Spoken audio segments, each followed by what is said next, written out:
இப்போது புதிய அறிமுகம் ஆச்சி ஹோட்டல் சாம்பார் 50 கிராம் ரூபாய் 20 மட்டுமே.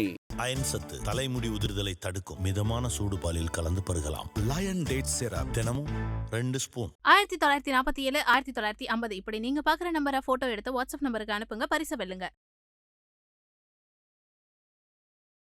பாம் சரவணன் யாருன்னு பார்த்தீங்கன்னா, மறைந்த பகுஜன் சமாஜ்வாதி கட்சி தலைவர் ஆம்ஸ்ட்ராங் அவர்களுடைய வலது கையாக இருந்த ஒரு நம்பிக்கைக்குரியவராக இருந்தவர். முதல்ல ஆந்திராவில் போய் பாம் செய்ய கற்றுக்கிட்டு வந்தார் அப்படின்னு சொல்கிறாங்க. அவருடைய ஸ்டோரி பார்த்தோம்ல குண்டாசருக்கு 30க்கும் மேற்பட்ட வழக்குகள் இருக்குது. வெட்டி மர்டர் பண்ணி தப்பிச்சிட்டாங்கன்னா அதுக்கு பிறகு தான் பாம் அடிப்பாங்க. ஆனால் 1998 தான் சின்னக்குட்டி கொலை வழக்கில் தான் முதல்ல பாம் சரவணன் பேர் ஏற்றப்படுகிறதா. தாம்பரப்பா கூட்டுரோட்டில் தன் மனைவியோட பைக்கில் போயிட்டுருக்காரு. யார் தென்னரசு, மனைவி பேர் மைத்ரி. கண்ணு முன்னாடியே ஆற்காடு சுரேஷ், பன்னீர்செல்வம், அம்பேத்கர் 3 பேர் சேர்ந்து தென்னரசை படுகொலை செய்கிறாங்க. கழுத்தில் வெட்டி, முகத்தில் வெட்டி. ஆம்ஸ்ட்ராங் கொலையில் உள்ளவங்கள பழுதி இருக்க போறாரு அப்படின்ற ஒரு தகவல் வந்ததாக கூறி தான் இப்போ இவர் தேட ஆரம்பிச்சாங்க. ஆம்ஸ்ட்ராங்குடைய வலதுகரமாக பாம் சரவணன் இருந்தார், பழிக்கு பழி வாங்குவாருன்னு காவல்துறை.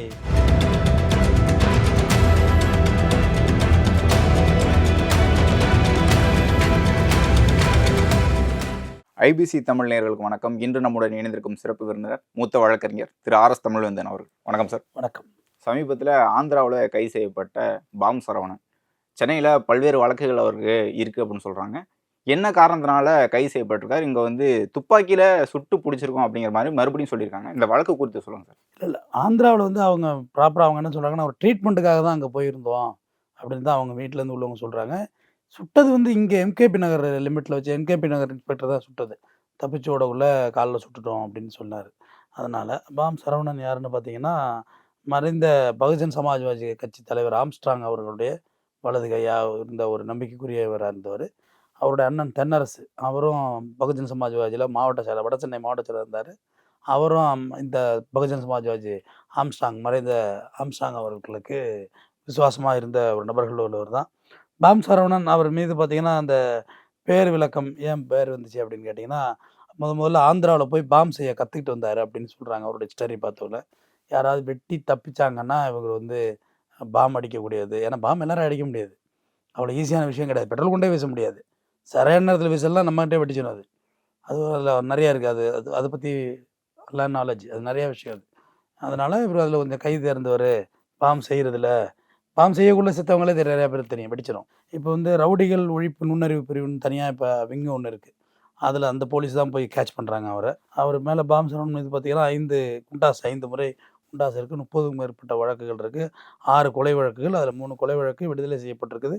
கடந்த பல ஆண்டுகளாகவே அவர் வந்து போலீஸ்கிட்ட சிக்கல். அவர் ஏன்னா அவர் அண்ணனை வந்து 2015 அவர் அண்ணன் தென்னரசு அவர் எப்படி பார்த்தீங்கன்னா கேபிள் டிவியா அப்போ வந்து 15 இன்றைக்கி கேபிள் டிவி ஒரு லாபகரமான தொழில் தான், அரசாங்கம் டேக் ஓவர் பண்ணிட்டு.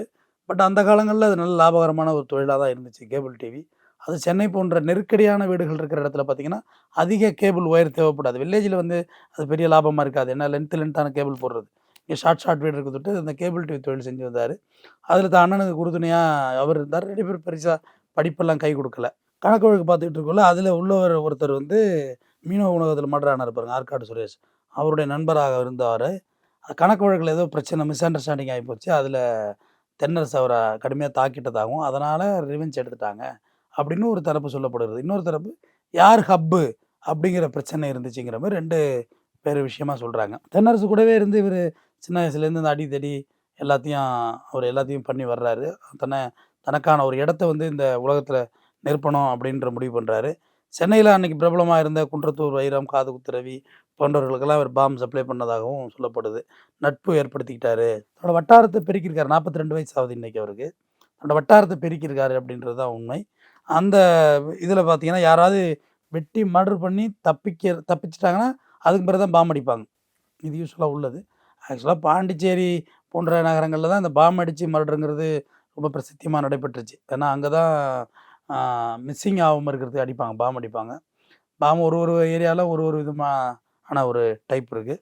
ஆனால் 1998 தான் சின்னக்குட்டி கொலை வழக்கில் தான் முதல்ல பாம் சரவணன் பேர் ஏற்றப்படுகிறது. அப்போ தான் இவர் நுட்பமாக கவனிக்கப்படுகிறார். அதுவும் திருவிக்கா நகர் போலீஸில் வந்து முதல்ல எஃப்ஐஆர் ஆகுது. அதுக்கு பிறகு தான் தொடர்ந்து வழக்குகள் ஆகுது.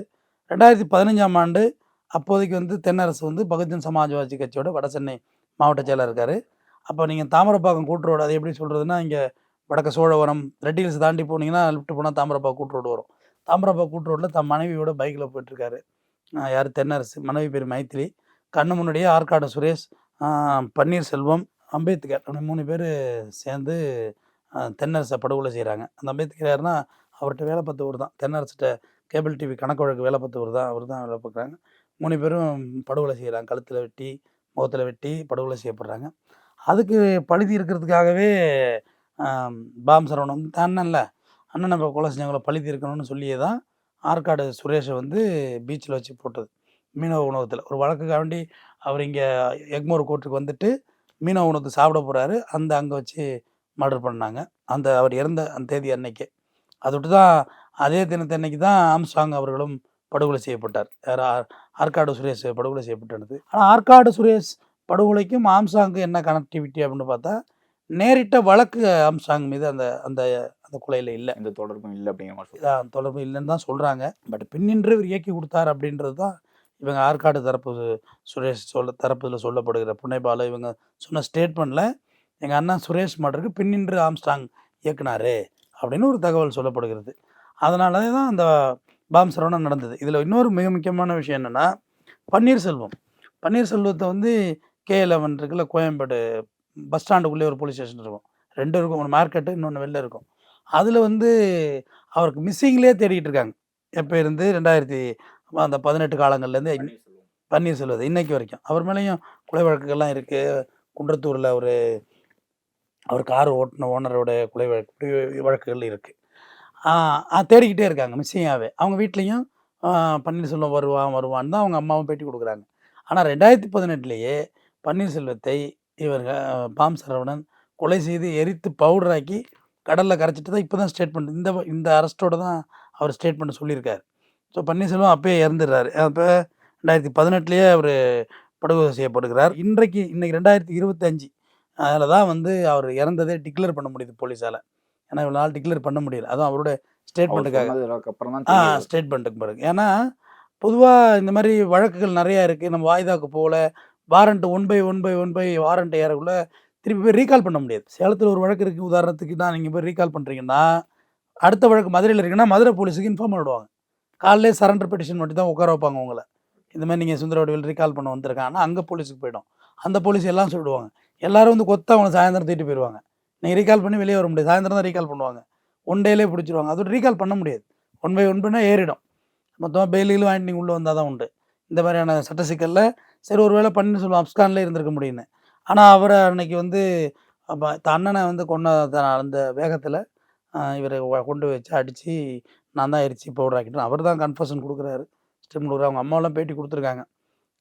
ஏன்ப்பா இப்படி எரிச்சியா என் பிள்ளைய போய், என் பிள்ளை தப்பு பண்ணவன் தான், என்கிட்ட கொண்டாவது கொடுத்ததாகவும் நாங்கள் அழுதுட்டாவது கொண்டு எரிச்சிருப்போங்கிற மாதிரிலாம் பேட்டி கொடுத்தாங்க. சரி இனியோ எல்லாருக்குமே பேக்ரவுண்டு இருக்குது. தொடர்ந்து தலைமறைவாக இருந்த பாம் சரவணன் சரி தற்போது இப்போ என்ன ப்ரெஷர் வந்துருச்சு அப்படின்னா, நுண்ணறிவு பிரிவு ஐஏஎஸ்க்கு வந்து இன்டெலிஜென்ஸுக்கு வந்து ஒரு தகவல். இவர் வந்து ஆம்ஸ்ட்ராங் வந்து தன்னுடைய அண்ணனாகவே இவர் நினைத்து வாழ்ந்து வந்தார். யார்? பாம் சரவணன். ஆம்ஸ்ட்ராங் கொலையில் உள்ளவங்கள பழி தீர்க்க போகிறாரு அப்படின்ற ஒரு தகவல் வந்ததாக கூறி தான் இப்போ இவரை தேட ஆரம்பித்தாங்க. ஏன்னா இவ்வளோ நாள் எங்கே இருக்கார் என்னென்னு காவல்துறை அப்படியே லேக்லே இருந்துச்சு. இப்போ ஒரு வேளை இதுக்காக இவர் தயாராகிறாரு, சபதம் எடுத்திருக்கதா ஒரு தகவல் வந்திருக்குன்னு சொல்லி தான் இப்போ இவரை தேடி போகிறாங்க. தேடி போகக்கூடாது, இவர் ஆந்திராவில் வச்சு கைது பண்ணுறாங்க. இவர் மீது எத்தனை வழக்குகள் சார் இருக்குது? மொத்தம் 5 முறை குண்டர்கள் தடுப்பு சட்டத்தில் கைது செய்யப்பட்டிருக்கார்.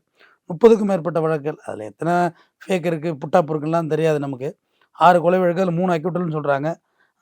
3 வழக்கில் விடுதலை ஆகியிருக்காரு. பாக்கி வழக்குகள் பெண்டிங் போயிட்டு தான் இருக்குது அவர் மேலே அப்படின்றது காவல்துறை வட்டாருக்கு. அதாவது ஆம்ஸ்ட்ராங்குடைய வலதுகரமாக பாம் சரவணன் இருந்தார், பழிக்கு பழி வாங்குவாருன்னு காவல்துறை பயந்துட்டு தான் அருண் தலையிட்டு குற்றம் நடக்கிறதுக்கு முன்னாடி கேட்ச் பண்ணுங்க, குற்றமான பிறகு அப்படின்றதுட்டு தான் இப்போ கைது பண்ணியிருக்காங்க. இதுதான் கைது பண்ணி இப்போ மருத்துவமனையில் அவர் சிகிச்சை பெற்று வர்றாரு. அவங்க மனைவியெல்லாம் பேட்டி கொடுக்குறாங்க. அவங்களுக்கு தெரியும் வீட்டில் உள்ளவங்களுக்கு. பொய் வழக்குகள் அப்படிங்கிற மாதிரி சொல்கிறாங்க. இப்போ போடுறது கூட எஃப்ஐஆர் கூட பொய் தான் அப்படிங்கிற மாதிரி சொல்கிறாங்க. இப்போ போட்டிருக்காங்க. இப்போ இந்த இதுலேயும் திருநாட்சன் வரையும் போட்டிருக்காங்க. கொலை முயற்சி வழக்கில் இதுலேயும் போட்டிருக்காங்க.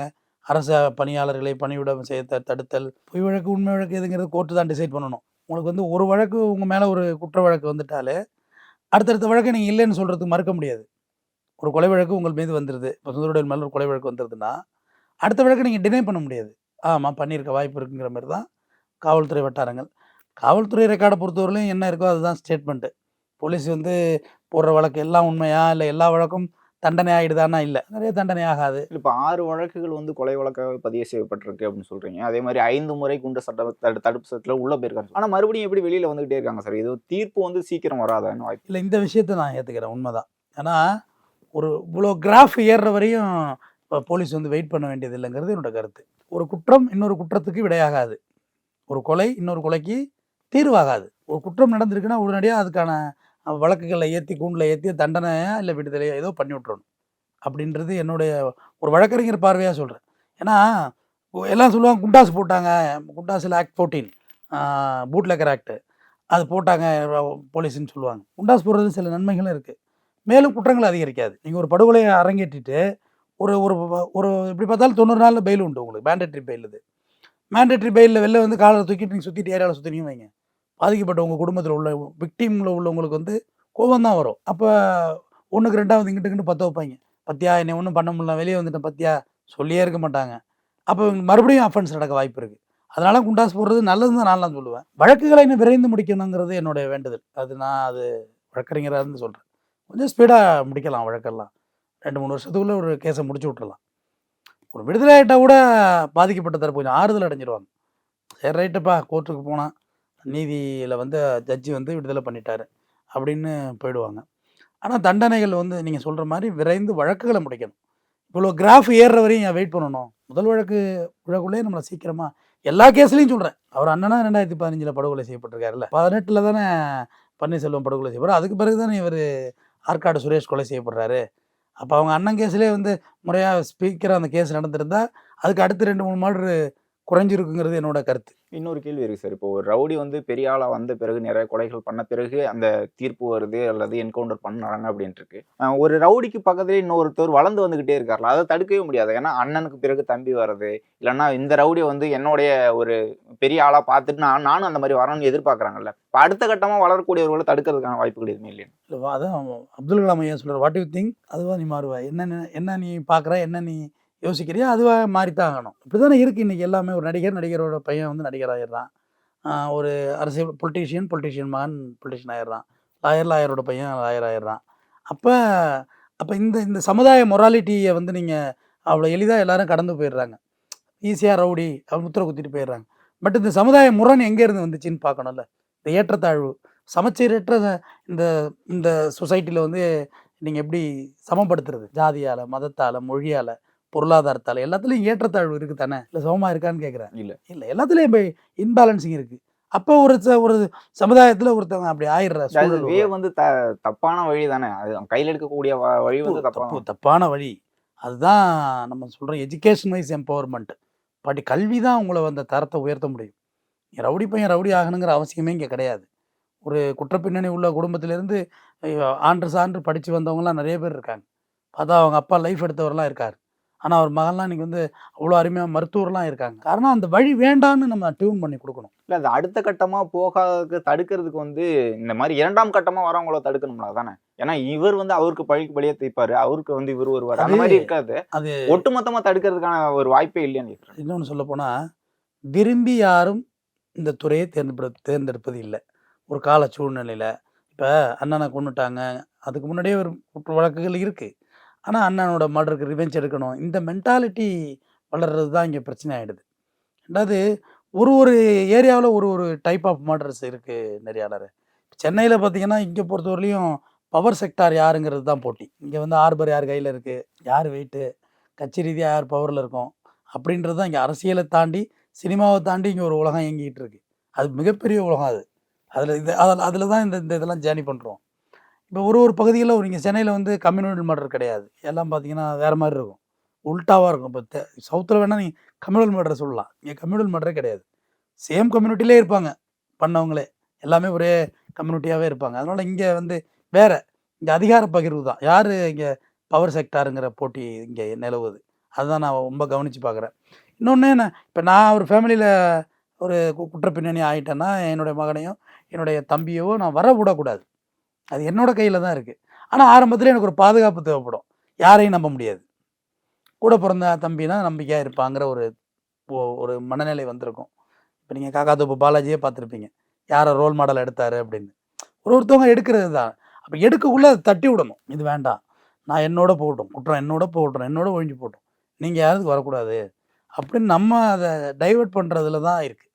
அது ஃபேமிலிக்கு முக்கியமான பங்கு இருக்குது, சமுதாயத்துக்கு முக்கியமான பங்கு இருக்குது. நீங்கள் ஸ்கூலுக்கு போனாலோ காலேஜுக்கு போனாலோ உங்கள் அண்ணன் ரவுடி தானே உங்கள் அப்பா ரவுடி தானேன்னு கேட்டால் அந்த பிள்ளை என்ன செய்யும்? அதுக்கு எதுவுமே தெரியாது. ஆனா இங்க வந்து என்கவுண்டர் ஆகக்கூடிய ரவுடிகளோ அல்லது அங்க இருக்கக்கூடிய குற்றவாளிகளோ அவங்களோட ஃபேமிலியை பார்க்கும்போது அவங்க பேட்டியெல்லாம் கொடுக்கும்போது அவங்கள வளர்க்குற மாதிரி தான் சொல்றாங்க. ஏன்னா மனைவி கொடுத்தாலும் சரி தாய் கொடுத்தாலும் சரி அவங்க வந்து என் பையன் நல்லவன் மாதிரியே பேசிட்டு இருக்காங்கல்ல, அந்த மாதிரி அடுத்த கட்டமா வளர்க்க தானே பாக்குறாங்க குடும்பத்தையும் சரி. இல்லை இப்போ எல்லா அதாவது நல்லவன் மாதிரின்னு இல்லை, பெத்த பிள்ளை எப்படி இருந்தாலும் உங்களுக்கு அது அது ஒன்றுமே விட்டு கொடுக்க முடியாதுல்ல. அது ஒரு அம்மாவுடைய மனநிலை அப்படி தான் இருக்க முடியும். ஆனால் யாருமே இப்போ வந்து எங்கள் வீட்டில் செஞ்சது சரிதான்னு யாரும் பேச மாட்டாங்க. இங்கே நான் அந்த பேட்டியெல்லாம் பார்த்தேன். வெட்டியாப்பா எரிச்ச எங்கிட்ட கொடுத்துருக்கலாம், நாங்களா சாங்கிதம் பண்ணிட்டு போயிருப்போங்கிற மாதிரி தான் அவங்க சொல்கிறாங்க. பட் அவர் பண்ணது கிளியர் ஸ்கெட்ச். ஏன்னா பொலிசிபல்னால ஒரு வாண்டடில் தானே இருந்துக்கிட்டு இருந்தார் பன்னீர்செல்வம். ஆள் எங்கேயோ ஒளிஞ்சிருக்கா அப்ஸ்கான். இல்லைன்னா கேஸ் நிறைய ஆகிட்டா அப்ஸ்காண்ட் ஆகிடுவாங்க, வாரண்ட் ரீகால் பண்ண முடியாது, அப்ஸ்காண்ட் ஆகிடுவாங்க. இது இயல்பான ஒன்று தான். இவரையுமே அதுக்கு பிறகு இப்போ தானே பிடிக்கிறாங்க போலீஸு. ரொம்ப ஆண்டுகள் பிரிச்சு தான் வேலூர் சிறையிலேருந்து வெளியில் வந்தவர் இப்போ தான் போலீஸ் கேட்ச் பண்ணியிருக்காங்க. வளர்த்துற மாதிரி இல்லை, வெளிப்படையாக ஒரு டிவிலுக்கு முன்னாடி ஒத்துக்க முடியாது. யாருமே வந்து அதை என்கரேஜ் பண்ணக்கூடாதுங்கிறது தான் என்னுடைய கருத்து. ஒரு தப்பு நடந்துருச்சா, அந்த தப்புக்கான தீர்வு என்ன? இங்கே வந்து அது விரைவாக அந்த வழக்குகளை முடிச்சுக்கணும் போலீஸு. இல்லை அதில் ஏதாவது காம்ப்ரமைஸ் பேசுறதுக்கு வழி இருந்தால் காம்ப்ரமைஸ் பேசிக்கணும். அதை விடுத்துட்டு இங்கே அதுக்கான சூழலே இல்லை. நிறையா இங்கே என்ன நடக்குதுன்னே தெரியல. நான் ரொம்ப என்டையராக இங்கே சென்னை ஹிஸ்டரியை வந்து வேறு மாதிரி தான் பார்க்குறேன். ஏன்னா இங்கே அதுக்கான சூழலே இல்லை, யார் பின்னணின்னு தெரியல. உண்மையாக பார்த்தீங்கன்னா வேறு மாதிரி இடியப்ப சிக்கல்னு சொல்லுவாங்கள்ல, நீங்கள் சொல்யூட் பண்ண முடியாது. ஏன்னா சேரா தான் இங்கே பெரிய லெவலில் ரவுடிசம் உயிரோடு தான் இருக்கார். இப்போ வந்து அவர் விவசாயம்லாம் பண்ணிக்கிட்டு ஊரில் இருக்கார். அவருக்கும் வெள்ளை ரவியும் தான் இங்கே பெரிய காம்படிட்டர். இவங்க எல்லாருமே வெள்ளை ரவியோட அதன் பிறகு வந்தவர் தான். நாகேந்திரனா இருக்கட்டும், இவராக இருக்கட்டும், எல்லாருமே அவங்க வழித்தோன்றல்கள் தான். ஆனால் சகில் அக்தர் என்ன செய்கிறாரு, வெள்ளை ரவிக்கும் சேராவுக்கும் ஒரே இளநில போட்டு 2 ஸ்டாப் போட்டு கொடுக்குறாரு. அதாச்சும் சினிமாவே எடுத்தாங்களே ஜெமினின்னு ஒரு திரைப்படம், 2 பேரும் இனிமேல் சண்டை போடக்கூடாதுன்னு. ஆனால் அன்றைக்கி நைட்டே மர்டராச்சு. அதை இங்கே அதான் சொல்கிறேன், இங்கே எது பண்ணியுமே ஒன்றும் பண்ண முடியல.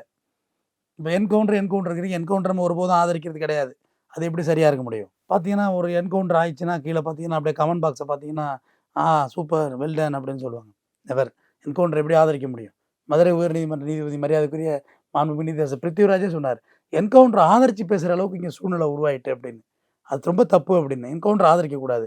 ஏன்னா எத்தனையோ போலி என்கவுண்டரை பார்த்துருக்கோம் நம்ம.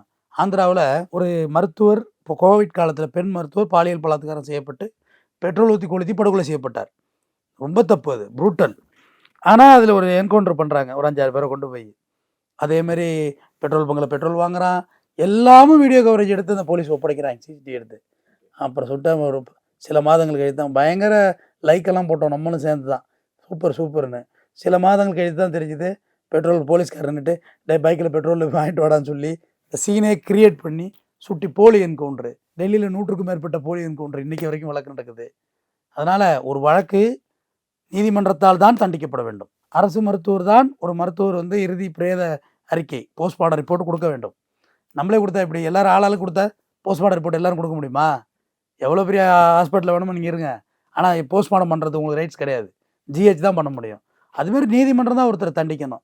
தப்பிச்சு ஒன்றாரு, காலில் சுட்டோம், கையில் சுட்டோம், இதெல்லாம் வந்து ரொம்ப நான் இதை வேறு மாதிரி பார்க்குறேன். நீங்கள் நினைக்கலாம் என்ன சார் குற்ற பின்னணி உள்ளவங்களுக்கு சப்போர்ட் பண்ணுறேன். நான் சப்போர்ட்லாம் பண்ணல, எல்லாருக்குமான நியாயம் இங்கே வழங்கணும். இது டெமோக்ரஸின் கண்ட்ரி, இது அரசாட்சி கிடையாது. யாரை வேணுமோ யாருமோ கொண்டு போய் சொல்கிறது அது எப்படி சரியாகும்? ஒருத்தரை கொண்டாந்து நீதிமன்றத்தில் நிப்பாட்டி உன் பக்கம் என்ன நியாயம் இருக்குதுன்னு சொல்லணும், சொல்ல வைக்கணும். அதுதானே நம்மளோட வேலை. சொல்லி நியாயம் இருந்தால் விடுதலை பண்ணுங்கள், நியாயம் இல்லைன்னா தண்டனை கொடுங்க. தூக்கு தண்டனை நம்ம நாட்டில் எடுத்தாச்சா? இல்லை இருக்குல்ல, கொலை வழக்கு கொடுக்கலாம் தானே. அப்போ அதை என்கவுண்டர் ஆதரிச்சாலும் நம்ம போகவே கூடாது, அது ரொம்ப தப்பானது. எப்படி என்கவுண்டர் ஆதரித்தோம்னா டெமோக்ரஸின் கண்ட்ரியில் ஒரு ஆய்வாளர் துப்பாக்கி வச்சு ஒருத்தரை சுற்ற முடியும்னா அது சரியான நீதி வழங்க முடியுமா? அப்போ அவரோட குரல்லேருந்து இங்கே எதோ சொல்ல நினச்சிருக்கணும்ல, நான் எதனால் இங்கே வந்து நிற்கிறேன் அப்படின்னு திரைப்படத்தில் மட்டும் தான் கேட்பாங்க. அது ரியல் வாழ்க்கையில் நடக்கணும்ல. அதனால் அதையும் ஆதரிக்க முடியாது. நீதிமன்ற வழியாக தான் எல்லாரும் தீர்த்துக்கணும். ஆளாளுக்கு உங்களுக்கு எனக்கு நீங்கன்னு பலி கொடுக்க ஆரம்பிச்சோம்னா மனிதனே இருக்க முடியாது, சுடுகாடாயிடுவோம். அதனால நீதிமன்றமே தீர்ப்பு இறுதியானதுதான் என்னோட கருத்து. நன்றி. இப்போது புதிய அறிமுகம் ஆச்சி ஹோட்டல் சாம்பார் 50 கிராம் ரூபாய் 20 மட்டுமே. அயன் சத்து தலைமுடி உதிர்தலை தடுக்கும். மிதமான சூடு பாலில் கலந்து பருகலாம். லயன் டேட் சிரப் தினமும் 2 ஸ்பூன். 1947 1950 இப்படி நீங்க பாக்குற நம்பரை போட்டோ எடுத்து வாட்ஸ்அப் நம்பருக்கு அனுப்புங்க, பரிசு வெல்லுங்க.